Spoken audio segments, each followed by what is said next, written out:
You know, it's okay to feel tired, utterly tired.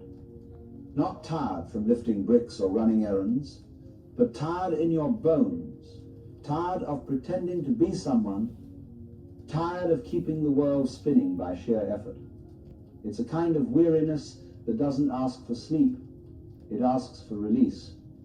Most people, when this comes, think something has gone terribly wrong. They rush to doctors, to distractions, to plans, but perhaps this is the first honest thing that's ever happened to you. Because when you finally become too exhausted to keep up the act begins to crumble. And through the cracks, something real begins to breathe. I once met a man who told me he was burned out. I said, good. He looked shocked. But what was burning, you see, was the false self, the one who thought it could manage, control, and perfect everything. What's left after the fire is not ruin, it's simplicity. When you can no longer fake your enthusiasm for the chase, you begin to ask the only question worth asking. Why am I running at all? This exhaustion, this beautiful defeat, is the whisper of life saying, stop. Stop polishing the mask. Stop rehearsing tomorrow. Sit down and feel the weight of all you've carried. You may cry, or you may simply stare at the floor, but for the first time you are not moving. You are not trying to fix. You are just here, and that, strangely enough, is the beginning of rest. You see, the whole world is built on tension, the tension of becoming. Everyone is trying to become something successful, spiritual, enlightened. But becoming is endless, like trying to run to the horizon. Eventually the legs give out, and the soul says, I can't. That's the moment of grace. Because only then do you realize that you were never meant to reach the horizon. You were meant to see the sky that's always been above you. In Buddhism, they call this the collapse of striving, the moment the wave realizes it is the ocean. Until then, you are busy trying to hold yourself together. You tell yourself to stay positive, to work harder, to meditate better. But awareness doesn't bloom from tension. It blooms when the soil softens. Exhaustion softens you. It humbles you. It reminds you that you are not the doer, you are what's being done. When you finally stop forcing life to be other than it is, the heart takes a long, deep breath.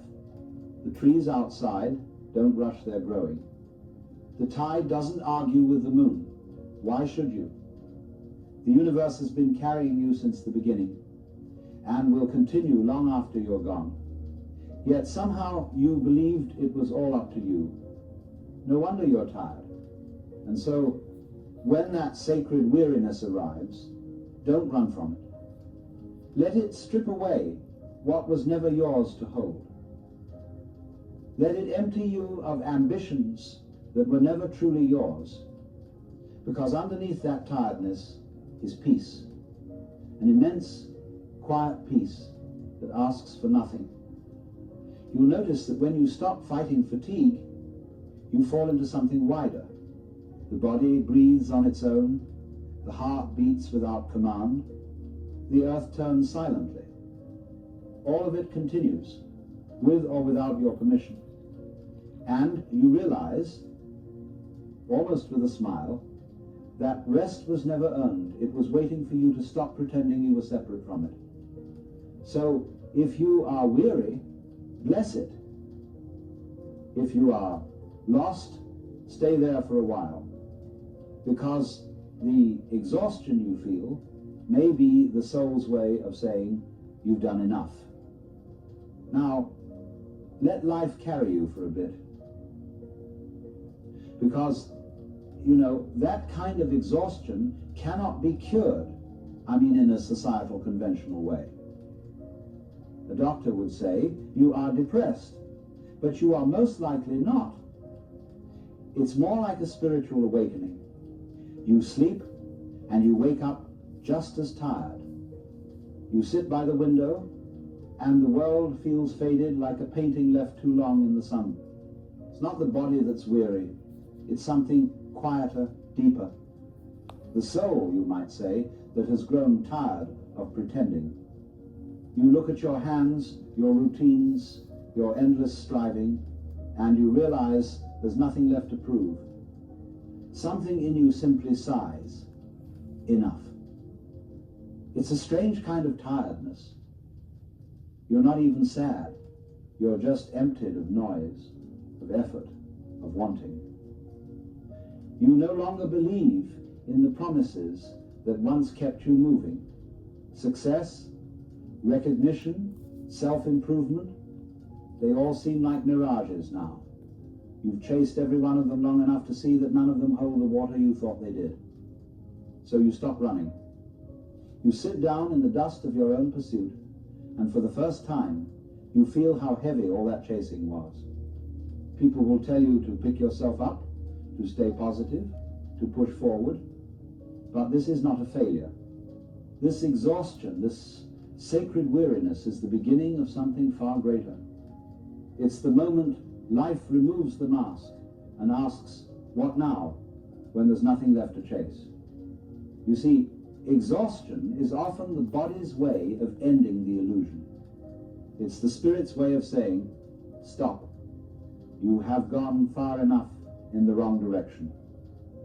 And when you finally stop resisting it, something delicate begins to appear. You start noticing how long you've been forcing yourself to fit into things that never belonged to you. How long you've worn a smile that wasn't yours, spoken words that didn't mean anything, carried ambitions that were handed to you like inherited debts. You realize how much of your energy went into holding together a life that wasn't truly alive. This is the exhaustion of awakening, not the fatigue of failure, but the collapse of pretending. The soul grows tired of performance long before the mind admits it. And when you reach that point where even your thoughts feel heavy, when you no longer have the strength to improve, that's when something real begins to breathe again. The exhaustion isn't a curse. It's purification. It's the ashes after the fire has done its work. And so, instead of running from it, you begin to sit with it. You let yourself be tired. You let the weariness speak. You notice how it moves through your chest, how it softens your edges, how it strips away everything unnecessary. For the first time, you are no longer trying to become anything. You're simply here, raw, unpolished, without pretense. And in that, there's a strange kind of beauty. Because only when you're too tired to play a role do you start to meet the one who was never acting at all. At some point, you must learn to stop searching for explanations. You stop trying to fix the tiredness, name it, or decorate it with meaning. You simply watch it. You sit there perhaps with a cup of tea gone cold and realize that even the desire to understand is exhausting. You've run the race of becoming for so long that you forgot how to simply be. And suddenly, the very act of breathing feels like enough. That's when the edges of your exhaustion begin to soften. You start to see quietly, without words, that the tiredness was never your enemy. It was your body whispering what your mind refused to hear. You've done enough. For years, you've been climbing invisible mountains trying to prove something no one ever asked you to prove. Trying to become good, or spiritual, or successful, or enlightened, or free. But all that effort came from fear, the fear of being still.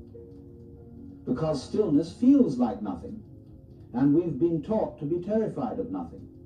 But that nothing, that empty, quiet space inside the exhaustion, that's where truth hides. When you finally stop running, you notice something extraordinary. life continues on its own. The trees outside still move in the wind. The clouds still drift without direction. The world breathes even when you don't try. And you realize that the universe was never asking for your performance. It was asking for your presence. That's why awakening often begins as exhaustion, because you can't awaken while you still believe you're in control. The soul waits for the moment you give up, not in despair, but in surrender. It waits for the moment you're too tired to pretend, too tired to be anyone at all.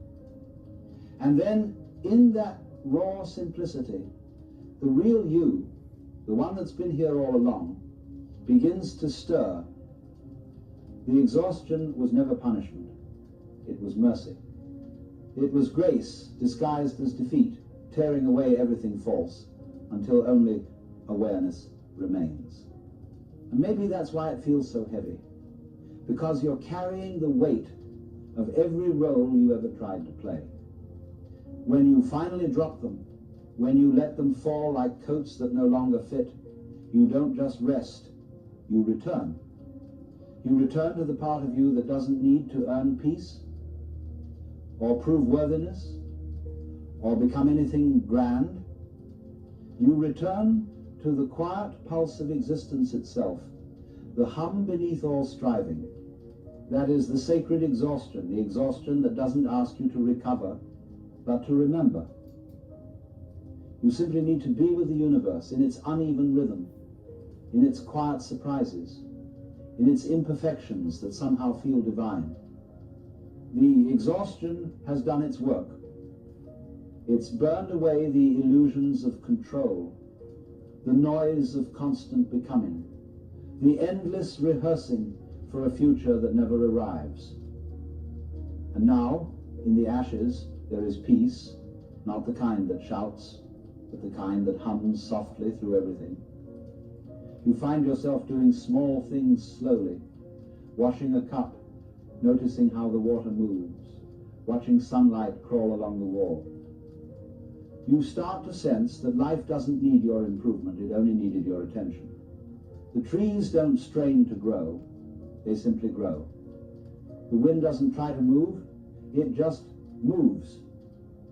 And you begin to see that all your efforts to become something were like shouting over a song that was already playing beautifully. The fatigue you once feared turns out to be the body's way of laying you down in surrender to say, you can stop now. It is in this stopping that you begin to see that you were never separate from what you were chasing. You were never missing anything at all. The exhaustion wasn't emptiness, it was space being cleared for awareness to bloom. And this awareness, this stillness, doesn't demand that you do anything. It's not an achievement, it's a recognition. You start to see that you are breathing, but not the one doing the breathing. The heart beats, but not because you command it. Life lives itself through you, and all this time you were merely tightening around it, trying to hold what was always flowing. So the exhaustion brings you home. It strips you bare until you realize that the only peace worth having is the one that asks nothing of you.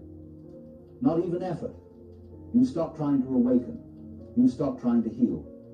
And by stopping, by doing nothing, you discover that awakening was never somewhere else. It was only hidden behind the effort to find it. In this new quiet, you laugh more easily.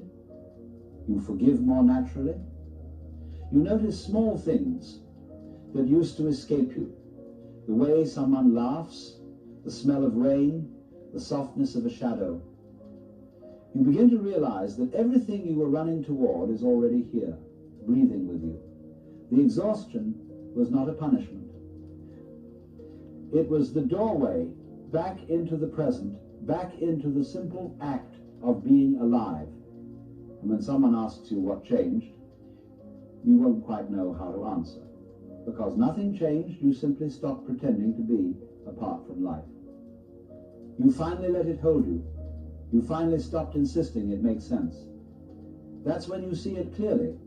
Exhaustion was never the end of the road. It was the silence before understanding, the breath before awakening. The gentle collapse of everything false, so that what is true could finally rise without effort. So if you feel tired, completely tired, don't rush to escape it. Sit with it. Let it speak. Because beneath that weariness lies the most honest version of you, the one who no longer needs to conquer the world, because he has finally learned to rest within it.